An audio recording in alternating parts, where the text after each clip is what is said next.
really where they'd created cars for Bathurst. Moffat in a big Falcon GT, Brock in a Tirana XU1. You could make a few little mistakes, but you couldn't afford to make a big one. Alan Moffat was so focused on a Bathurst win, it was his life.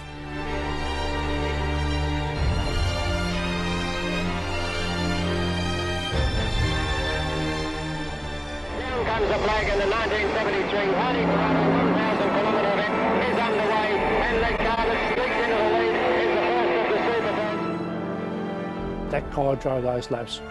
He was actually a brilliant driver. That 73 battle between Moffat and Brock was just something very, very special.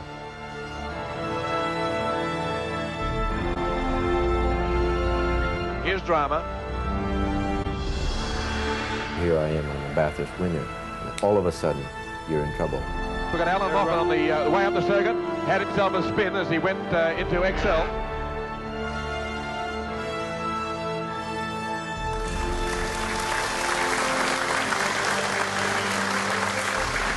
Welcome to Shannon's Legends of Motorsport at the amazing race car collection of Bowdens. And I tell you what, these cars and the people who drove them form the foundation of Australian touring car racing. Today, we're taking you back to 1973, the Hardie Ferodo 1000 at Mount Panorama. We'll have rare footage and we'll talk to many of the people who were there making it happen. They were in the game. Welcome to Aaron Noonan. Thank you, Billy. Good to be here to talk about one of the great races, and I guess that's one of the really pivotal points because that's when it became the Bathurst 1000. For 73, it was extended from 500 miles to 1,000 kilometres, so no longer could you do it yourself. You needed help. You needed a co-driver to come and play with you, and it was the first Group C race as well, so the rules of touring car racing had kind of been morphed together. Previously, it was the Mustangs and the Camaros that were in the championship proper, and it was the more standard cars that raced at Bathurst. But for this year, Group C came together, but it was still the good old Holden and Ford and Brock and Moffat, one of the absolute classics of all time. But as fortune would have it, the race also marked the end of a big factory-backed effort.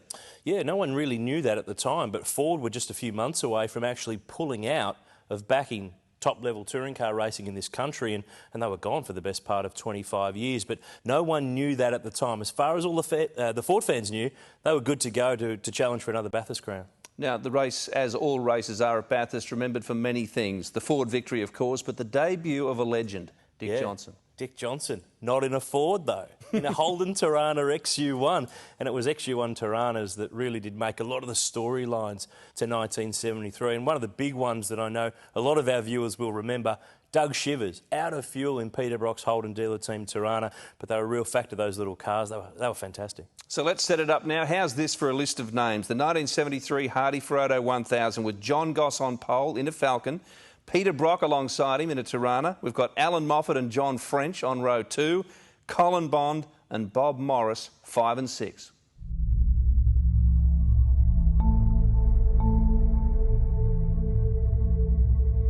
Alan, you're 1973 Australian Touring Car Champion. Would you rather have won that title or the Hardie Ferodo 1000? I'll settle for both. So, the race is going to be 25% longer. Instead of 500 miles, 800 Ks, it's 1,000 Ks. And that's another element that none of us know how that's going to fall. It's very heavy stuff that these boys are going to have to be picking up and carrying around. Pit stop work is going to be very important again this year, as it always has been. Now, Ford and Holden, and then Chrysler coming in later, we're making cars to try to win this very big and important race. The qualifying times were actually fairly well separated, nearly a second from Goss to the next guy, then a couple together, and then Colin Bond was 2 seconds off the qualifying time. They were nowhere near as close as they are today, but equally they didn't matter because the guys could sort of make up time. The cars are a bit more evolved, certainly Falcon was, and the XU1s weren't to the same degree. Ford had gone from Windsor to Cleveland engines and trying to introduce reliability and so on. So it was speculation, and could the little engine nimble car do the same thing again? Then they're on a dry track and we'll see how it all evolves. You went into Bathurst in those days just not knowing how it was all going to fall. There wasn't previous form really to go on because so much happened in the year since the last one that the basics were rewritten. It was a new script every year. And so people were wondering, will the XU1s do it again? How's that new Falcon? We all gathered to see how this would evolve, and that was the wonder, the mystery of the whole thing. It really was.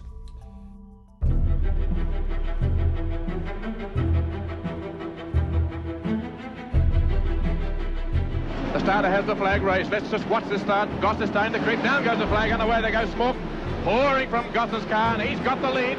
And it's French on the outside coming behind him, and Moffat, and it's Falcon. 1, 2, 3 into the first corner. A bad start to Peter Brock, who's back there in 4th position, so Falcons go through into 1st, 2nd and 3rd.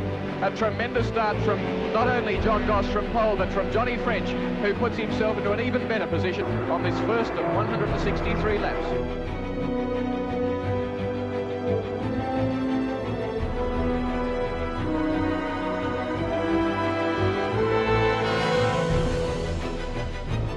And there is the leading car. You can see Fords in 1, 2, 3 and 4 with Peter Brock following back in 5th. They've got to set this sort of pace to get out and to make their extra pit stops, which their bigger consumption will require. Car 5 is Goss. 4 is French from Queensland. The Queenslander putting up a great showing. Moffat is in 3rd spot, number 9. That's Moffat to watch. Number 9, number 5. The one we're seeing, though, is John Goss, who's clearing out. That's Freddie Gibson back in 4th place behind team leader Moffat, and then Bob Morris is in 6th, so it's Brock and Morris.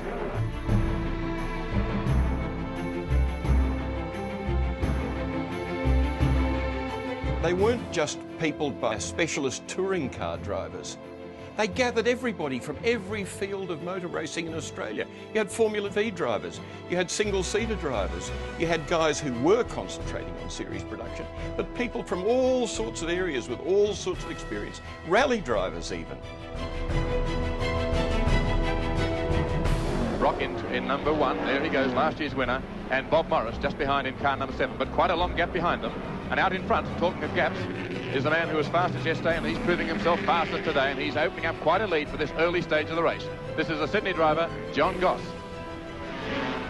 Feathering the throttle as he comes down, Conrad. No sense in going too hard at this stage, and feathering, he's probably doing about 150 something. Comes down now under brakes, and again, he'll be doing it fairly easily, knocking off speed at probably about the 400-yard mark, and then coming down gently to the outside of the circuit, back probably to 2nd gear on this lap.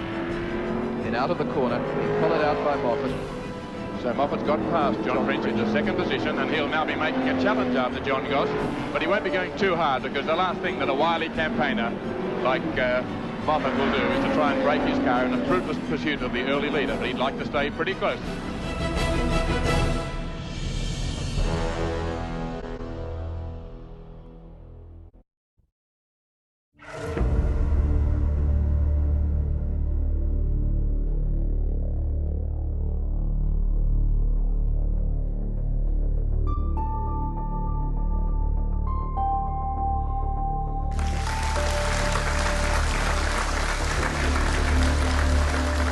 Welcome back to this Shannon's Legends of Motorsport feature special, the 1973 Hardie Ferodo 1000. You know, Fred Gibson won it in 1967, but he had a tough day. Still played a key role, though. Yeah, he had an early shower in 1973, driving the second of the factory Ford cars. He was done and dusted within 17 laps. Unfortunately, they had an engine drama in the car that he was driving with Barry Seaton, Glenn's father. But it was a pivotal part of what happened with that car that helped Alan Moffat be a factor that day, because Fred walked all the way down the mountain to get back to pit lane to advise Howard Marsden, the Ford team boss, that Alan Moffat and Pete Gagan, they needed to drop the revs back. Otherwise, they weren't going to finish the race in 1973. See how close now is Brock to Alan Moffat, and this is Peter Brock, and the stopwatch is on. Peter Brock, oh, Moffat is trying. He threw the tail out there as they came down. Brock taking a very tight line, more than he meant to, I think, as he went way over the white warning marker there. Down in the dipper, he's right on the tail of the Falcon now, having closed up in the part of the circuit that really suits the somewhat smaller Tirana. Tirana's running with a 26.3 gallon fuel tank, a big 36 gallon tank in the Falcon, but probably the Tirana welcoming the lighter fuel load as the race progresses more than the 400 odd brake horsepower Falcon. Now, if Brock pulls out and passes, that'll be the highlight of the race, but I can't see him doing it. The Ford-Holden rivalry was really big then. It was growing, but boy, it was there in the biggest possible way. Remember that Holden had come onto the market in '48 and had half the new car market until Ford came onto the market in 1960 with the Falcon. And then here we go, 13 years later, and they've made special vehicles to go at it in this biggest motor race in Australia. And now Brock, in that one magic lap, has closed right up onto the tail of Alan Moffat, running in third spot, second spot rather, is Moffat. Oh, Moffat almost squeezed out there as they came right up on number 12, one of the other Tiranas, who probably didn't mean to do that to him, but it gives an easier passage to Peter Brock, who now is glued to the boot of the Superbird as they go up the straight and definitely getting some sort of slipstream effect. The Ford in the front is breaking a pass through the air, and there's almost a vacuum effect behind, and you can see now how he's closing up. Now, under gear changes, that was the difference there, but this shouldn't be happening. The big Ford should be pulling away up the hill, whereas in fact it's the Tirana which appears to be doing slightly better. 73, we had a lot more freedoms. The best engine we had for 73, we had about 238 horsepower. Extra engine power this year, about another 20 horsepower up on last year, a bigger fuel tank. And coming into the braking area there, Peter Brock, the other car undoubtedly will have a go to outbrake him being a little lighter. At 23, the man having his moment of glory alongside Peter Brock. Other people who we were beating were claiming 250 horsepower, but we had an equal amount of torque, about 240 foot-power torque at 4.5, which let us get our corners very quickly, and the loss of 10 horsepower at the top end didn't make a lot of difference. They were very reliable. We didn't run them over 6.5, and at Bathurst I think we were pulling 150 mile an hour. But our brakes were excellent, and we could go down very deep in the braking area where the Jetty Falcons weren't. Interestingly enough, in early days, we actually took the rear little ducktail off the back of the XU1, and it got very light over the second hump at Bathurst. In fact, I think Bondi was sort of coming back, it was about 6 or 8 inches off the deck of the back wheel, so we very quickly put that ducktail back on. It did work.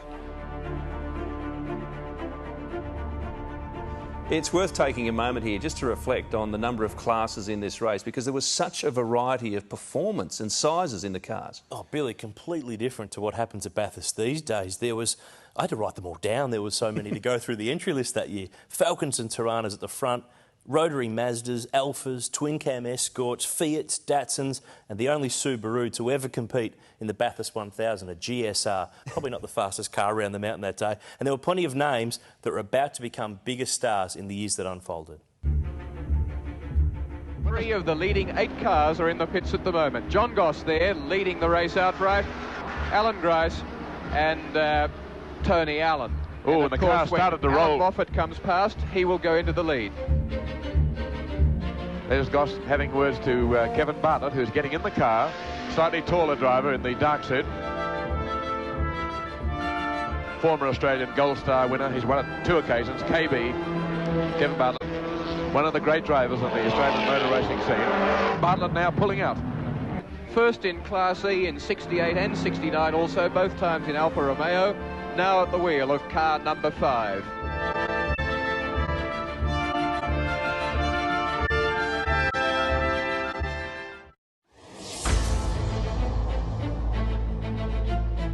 Moffat in a big Falcon GT, Brock in still a Tirana XU1. Totally different types of people in totally different types of cars. And you saw how hard Brock made Moffat work by the fact that Moffat spun. Oh, Brock's got him into XL, and Moffat all out of line. There he goes, big 180. I must have gone in a little bit too hard, and the back brakes locked up a little bit, and it went around. But fortunately, I can remember saying, "I'm not going down that ditch," because I knew they'd never pick me up again. We've got Alan Moffat on the way up the circuit. Had himself a spin as he went into XL. He's got himself in a very awkward situation, doing a 3-point turn across the circuit to try and straighten up. 2 minis came round and the drivers couldn't believe their eyes. See Alan Moffat there. And it's Moffat now who has been passed by Brock to put him in the second spot. Moffat back into third and possibly even 4th position.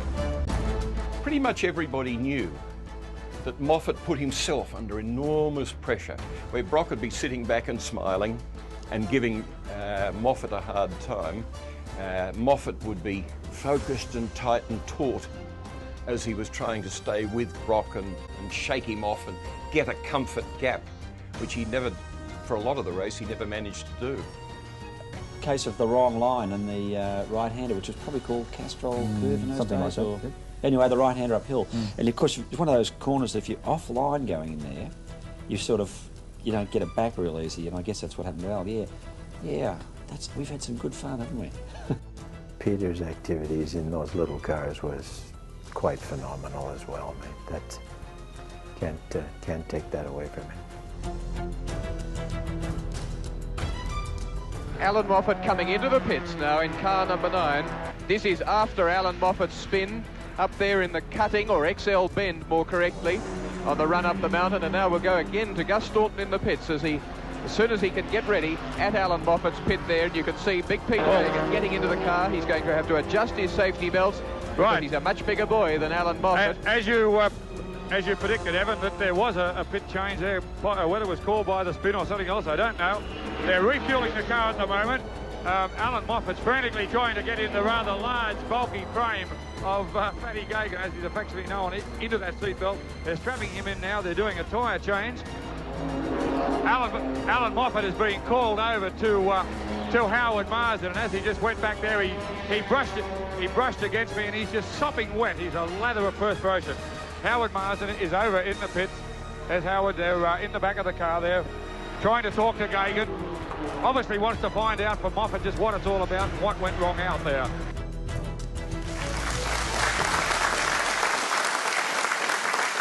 This is Shannon's Legends of Motorsport. In 1973 at Bathurst, Brock and Moffat resumed the battle they had in 1972. A little bit different, though. The Falcon was a very different car. The Tirana looked the same, but not beneath the surface. No, the Tirana XU1 had a few more freedoms, a little bit more power for Brock to defend his crown with, and Alan Moffat had the two-door XA GT Falcon for that year, so it was actually a fight that they'd been fighting all year. They dominated the Australian Touring Car Championship, and between them, they actually won each and every one of the 8 rounds. Moffat with 5 and Peter Brock with 3, and Moffat won the championship.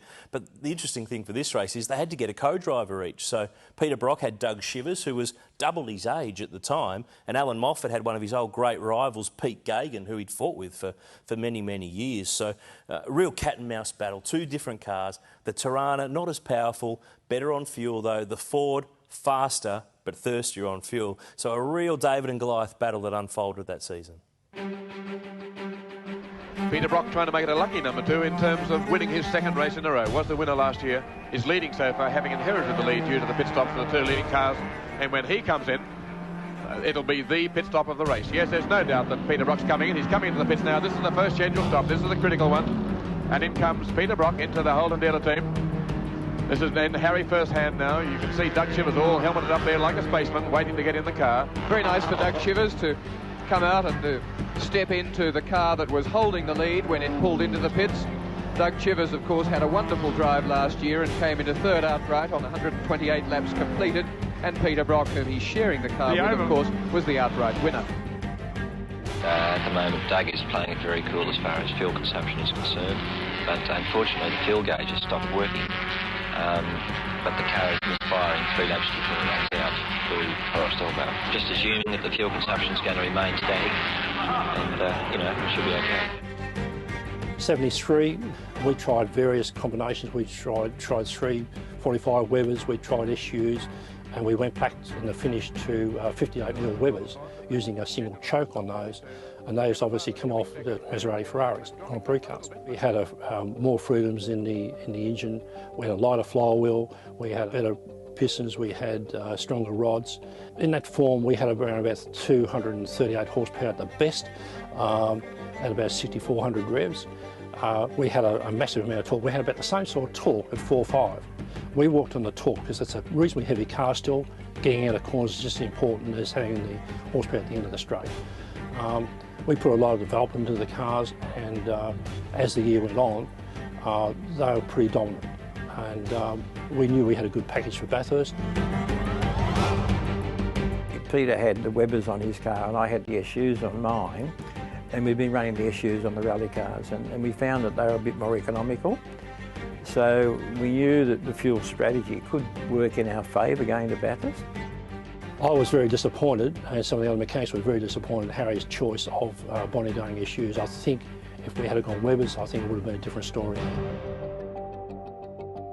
Now, what was unfolding on the racetrack was actually reflected in showrooms around the nation. We often say of this era, win on Sunday, sell on Monday. Aaron, it was real. Oh, it was totally real back at that point. And all the manufacturers, when they had success on the Sunday and won some races, you could bet your life there'd be a newspaper ad the next day beating their chest about what they'd done and what they'd won. And have a look at some of these here. We've got some old advertisements from in the day. It wasn't just the motoring manufacturers who were really beating their chest, but it was just about everybody involved, whether it was fuel companies, tyres, oils, even spark plugs got to go there. Everyone wanted to be connected to the racing that was occurring because that direct correlation between the racing and the road was really, really strong, and it really did change how the sales of those cars evolved.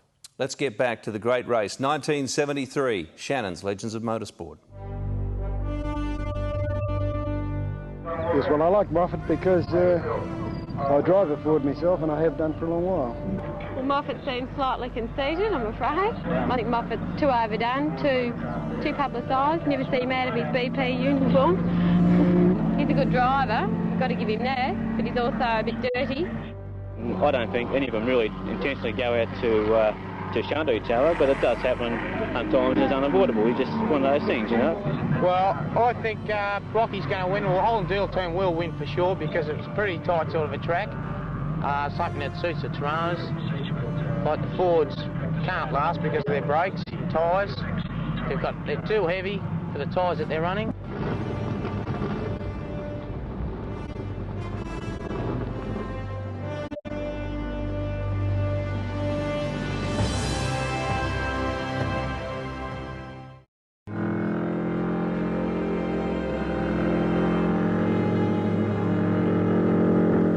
I think it's only my personal makeup that has got me so deeply involved with the mechanical aspects of motor racing. To me, driving in itself is not the end and the end all. It's the achievement of bringing the machine and myself into some degree of flow that brings us to the winning situation. It's a way of life to me. It's the only thing that's given me any purpose in my life.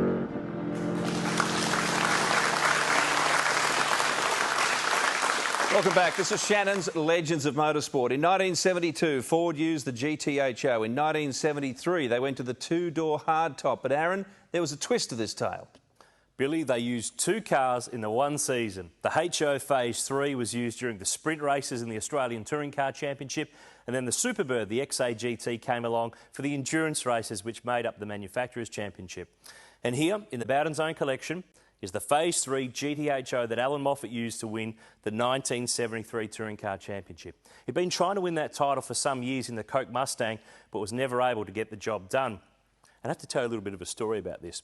At the Adelaide International Raceway round that year, this car was based at a Ford dealership in town. Would you believe this? It was stolen by a young joyrider who just couldn't help himself to drive this amazing piece of Ford muscle. He took it up into the Adelaide Hills and it was left there. Such was the rush to try to find this car, they delayed the start of the race the next day. In the end, the Ford privateer, the great veteran Murray Carter, lent Alan Moffat his car and started from the back of the grid. He was able to at least score some points that day. Wasn't quite the difference between him winning the championship and not, but it's an amazing story that would never ever happen today in modern motorsport. But here it is, the 1973 championship winning Alan Moffat GTHO Phase 3, a car part of the Bowden's own collection that we can enjoy for many years to come. Incredible stuff, Aaron, and plenty of drama on the track as well. So let's rejoin the 1973 Hardie Ferodo 1000, which was a big day for Ford fans.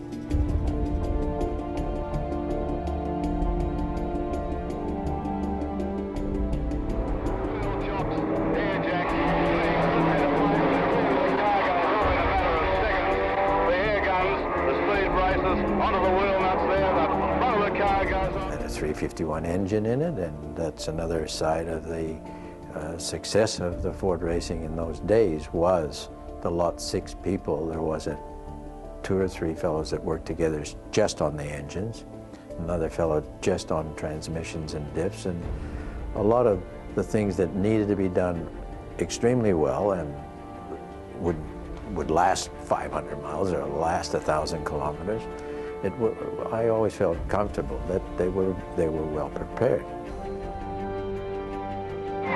The changeover driver, Ian Gagan, relief driver, is settling into the car now. The last few nuts going on, the last gallons of fuel being poured into the rear. And he's ready to go. The door slams and away he goes in a flurry of dust and small stones. And Big Pete Gagan is at the wheel now of car number 9. Now, last year, Alan Grice featured in the Shannon's Legend of Motorsport series, and in 1973, Aaron, that was a special one for him. Yeah, it was a big day for Grice. He'd go on to be a Bathurst winner later on down the track, but he'd started in '68 in a Fiat. He got a little bit better, though, as the years went on. The previous year, he'd actually been a reserve. In those days, there were more entries than they could really put onto the grid. So you got on the reserve list. He was there in an XU1 Tirana, lined up, ready to go in case anybody dropped out in the last 10 minutes before the race started. But unfortunately, they didn't. So '73 was his first chance to race in an outright car at Mount Panorama. It was a Tirana XU1. Quite a good thing to drive. The V8s, the Falcons still blow you off going up the hill, but it was pretty handy across the top. Alan Grice is next, followed by Tony Allen in the best placed of the Chargers, and then Colin Bond's behind him. Number 11 is the number. That's Bill Brown, who has a policy of inverting the cars here, and they say he chose number 11 so you could identify the car no matter which way he had it. I really did love Evan Green. He was a total professional. He'd won an international award for radio broadcasting. He was just a lovely guy who knew it backwards, not only the sport, because he was a very, very good rally driver too, but also he'd been involved in getting the BMC teams going, and then too, as a totally professional commentator, wonderful guy to work with and to learn from. And it's Balfour, 1, 2, 3 into the first corner.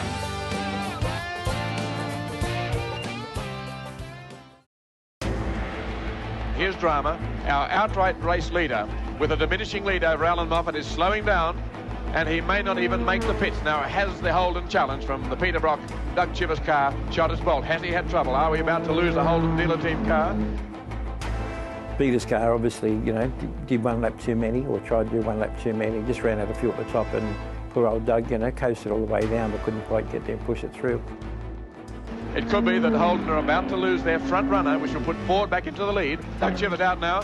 The official's telling him whether he can push or not. He's got to push the car by himself. Oh, what an agonising position. Doug Chivers, 51 years of age, has to get out and push this car to the pits. If he has help, he's likely to be disqualified. This is hard. Doug is really straining. I thought the guy was going to have a heart attack, but boy, if you asked anybody today to push a car up that hill to pit lane, most people wouldn't be able to do it. Where he summoned the strength and energy and commitment from to do it. The mechanics there saying, can't we push, can't we push? The official saying, you push, and we're likely to disqualify the car. And Doug Chivers, in an agonising display, they're coaxing him on. Doug, only a few more yards, you can see there. Come on, Doug, you can see the man trying their hardest, encouraging him. Doug is near. Look at those Holden dealer team mechanics. They're working hard as if they're pushing. They can't until he's in the pit area. The official warning them. Doug Chivers, 51 years of age, struggling hard, a terrible job, uphill, a car that weighs about 2,400 weight. It must feel like an agony. Doug is almost dying. You can see how hard he's trying. Clothed in heavy fireproof gear. He's got into the pit area, he's made it, and now Doug Chivers brought the car, he's being helped away, exhausted, but he got the car in. At that stage, he was near collapse.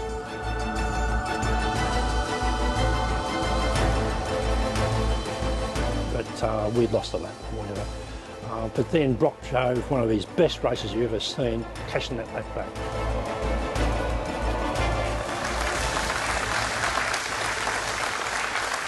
That is just so hard to believe. A guy in his 50s, he's just done his stint behind the wheel, now pushing the car uphill after it's run out of fuel. Tell you what, talk about earning your money. Doug Chivers was 52 on that day. It's an amazing effort to drive the stint and then back it up and then push it into the pits. I mean, Doug Chivers was a great driver in rallying and road racing as well, and he'd finished in the top 3 the year before when Brock won his first race. So they were paired together, these two, very different in their ages, but they tried to push the fuel that little bit too far. Brock did 55 laps on his first tank. You do the math, so that should get them to 110. They went to 112. That's where it all started. She conked out up the top of the hill and it was a big roll all the way down on what's one of the most memorable moments in Bathurst history, and it's probably one that really got away from Peter Brock. Well, unlike Doug, let's continue the journey. The 1973 Hardie Ferodo 1000. And who has the winning chance at the moment is Alan Moffat, but he has to get enough lead over both Colin Bond and Peter Brock, who are still pretty close to him, to be able to afford that one extra pit stop that he must still make. He just tried to fire the motor then and it wouldn't fire. Oh, look at Brock. Look at his face. The man who won last year's race. He may have seen the lead go because the car ran out of fuel. It ran out a quarter of a mile too early. That was all.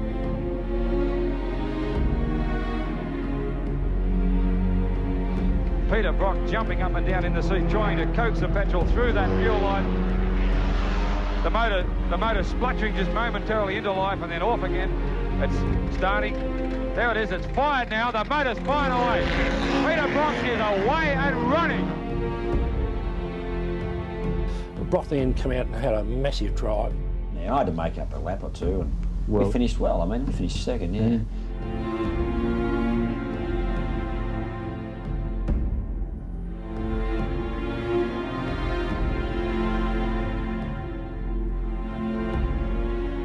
We're watching Alan Moffat circulating now. When do you propose bringing him into the pits?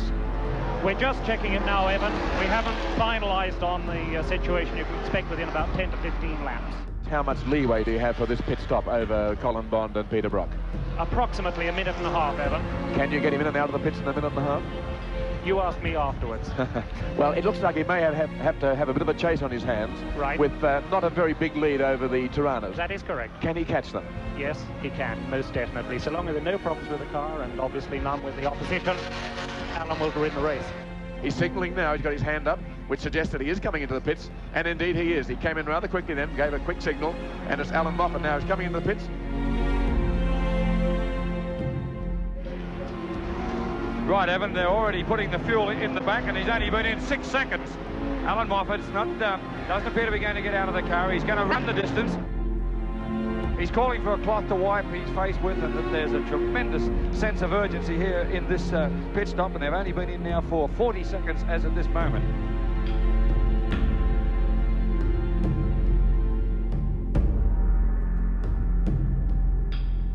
And it's been about 1 minute 25 seconds, and Alan Moffat is out of the pits again for what may be one of the most important pit stops in the race.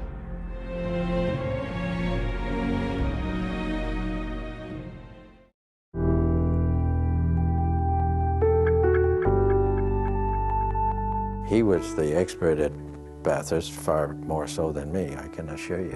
He knew that place like the back of his hand. And I said, you do 4 or 5 laps. Well, I don't care. He comes in, about lap 2. And I run over to the window. I said, Pete, what's wrong? And you know he had a little bit of a problem with his voice. And he said, I got a problem. And I said, well, what's happened, mate? He said, well, the gearbox won't change. And I said, oh, no, not that again. Because we'd had trouble with the wrong oils, and we didn't have oil coolers in those days. So this was, oh, don't tell me. And he had me on. He handed me the gear lever. The gear lever, if you can believe it, on those cars was about 1/1,000,000% bigger than what were on the Model Ts in 1926. So I said, well, I'm sure we can fix that, Pete, and there was no problem in the race. Give him a big cheer. He's driven a tremendous race. A. Moffat for the Ford Motor Company, currently leading and winning. Here comes Alan Moffat with a plaudits in the crowd.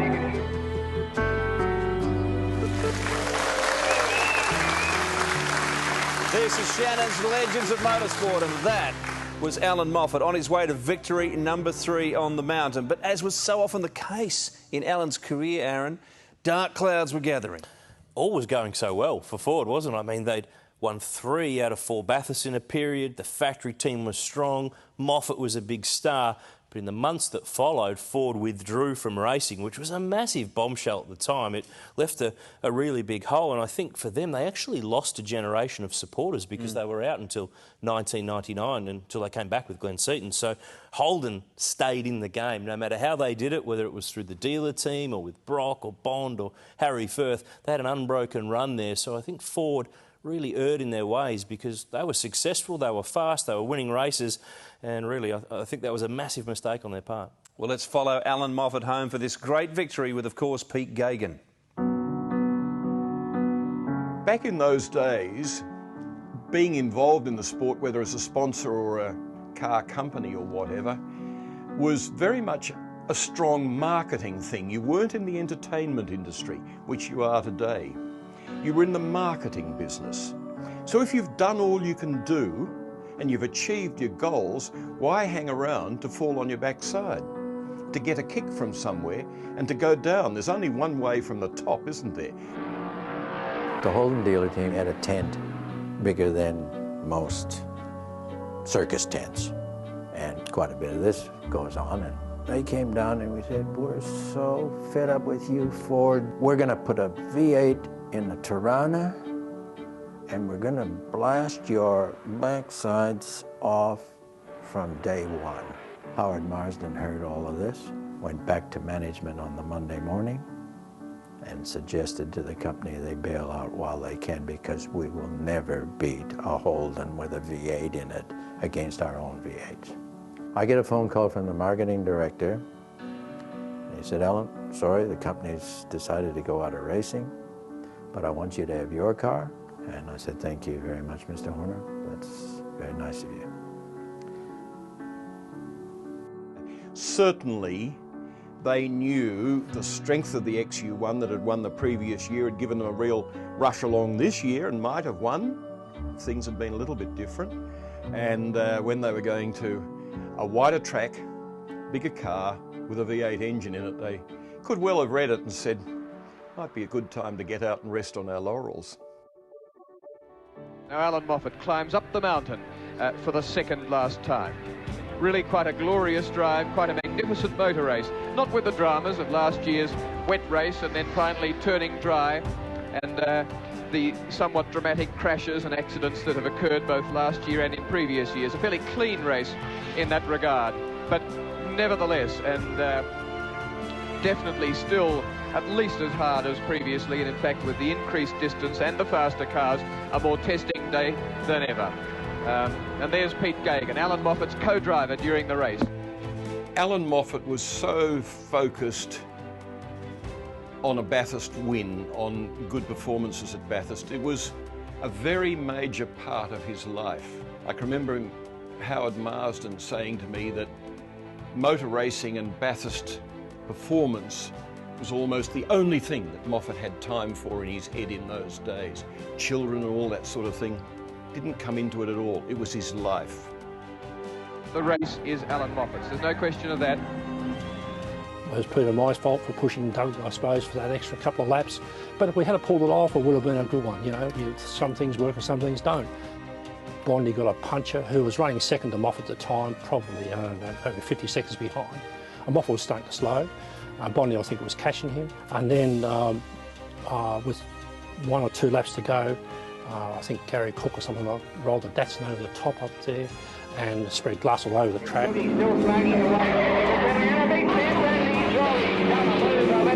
car came through, he allowed it to slide out and it just clobbered the bank. It rolled along the top of the fence and bounced upside down into the middle of the track. Peter Brock just come through and with a blown back tyre. Brock finished the last lap, last lap and a half on the 3 tyres and a puncher. I think Moff won the race. Pete was second in the end and we were third, but it could have been anything that particular weekend. So Alan Moffat's been at the wheel for about 3 hours, 27 minutes at the wheel of car number 9. He started the race off. He was in 3rd place, but gradually and through planning and so on, he's worked his way up and the race is now his.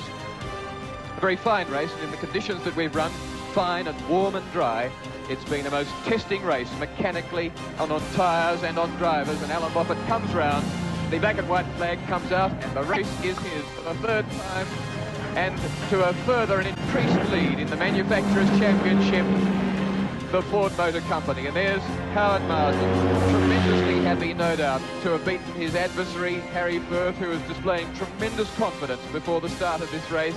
And there'll be lots of handshakes, lots of relief of pressure, and of course, for Alan.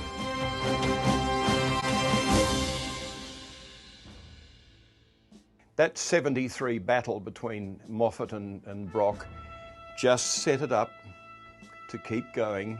Two totally professional, very dedicated drivers on the up for all that they'd achieved in their careers, and we're going to battle again for years to come, and love it. And understood too what it meant to have the other guy there to give them hot competition. Being the true racers that they were, well, that made it even sweeter, didn't it? A. Moffat on the outside of the car, Alan Moffat, and next to him, the largest chap is Pete Gagan. Big result there for Ford fans, and Pete Gagan's contribution impressive. Yeah, he did his bit, Billy, on that day. He drove a quarter of the race. Alan Moffat did the lion's share. In fact, he played it really close. In those days, you could only drive 3.5 hours continuously. He came within 4 minutes of breaking that, so he just squeezed it in. But a great day for the Gagans, because Ian's brother Leo finished third with Colin Bond. Dick Johnson was fifth in a Tirana on debut, so that was a great result for Dick. But Pete Gagan, what a legend. 5-time Australian Touring Car champion. He'd been trying for 10 years to win Bathurst, and he finally got there with Alan Moffat. Well, remember, if you haven't joined the Shannon's Club, go online and do so right now. You can create your own virtual garage. You can get into the forums, enter the latest competitions, find a car club or an event that suits you, plus watch catch-up episodes of the Shannon's Legends of Motorsport series from last year or this. It's all part of the Shannon's Club TV experience. And on the subject of last year's series, it is now available on DVD. Aaron Noonan, thank you very much. Pleasure, Billy. Thank you once again to the Bowdens team, of course, and we hope you have enjoyed this episode of Shannon's Legends of Motorsport.